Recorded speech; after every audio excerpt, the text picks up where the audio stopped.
sapagkat hinirang ko siya upang pangunahan ang kanyang mga anak at sambahayan na sundin ang daan ng Panginoon sa pamamagitan ng paggawa ng matuwid at katarungan.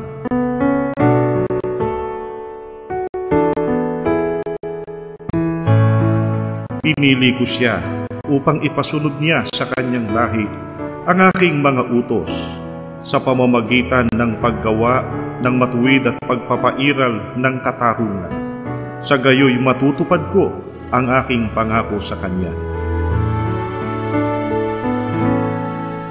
O Ama, papuri sa iyong pag-ibig, tuwina'y nadarama, ikaw ang kasama, ang tanging tiwala, buhay kong pag-asa, iyong lakas ay sapat kung ako'y manghina. Kailanman ay di namin matutumbasan ang iyong pagmamahal habang nabubuhay. Ang aming panalangin sa iyo, O Ama, kami ay kaawaan, manatili sa katapatan.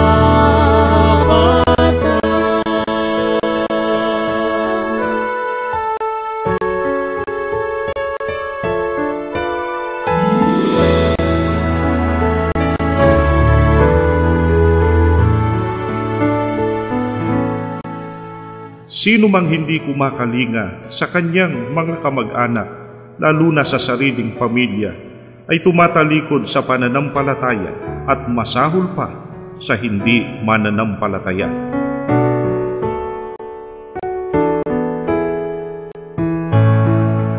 Sa pawis ng iyong muka ay kakain ka ng tinapay sa pamamagitan ng iyong pagpapagal.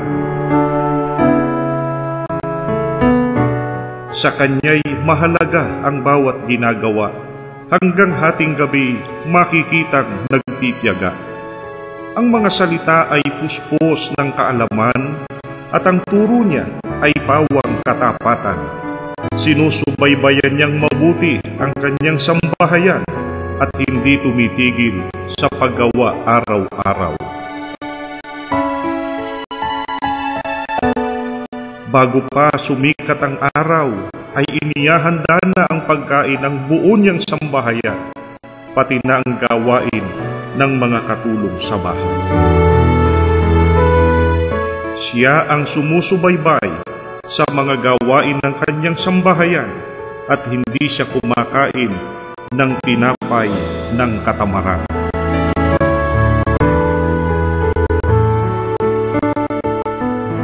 Ang matalinong babae ay nagtatayo ng kanyang bahay, ngunit winawasak ng mangmang ang sariling tahanan.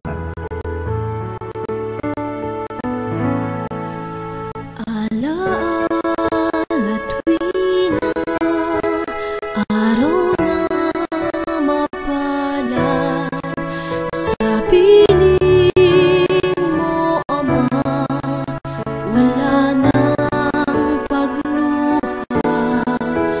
Pagbalik ni Kristo, nawa ay abutan, dapat sa tungkulin mananampalataya.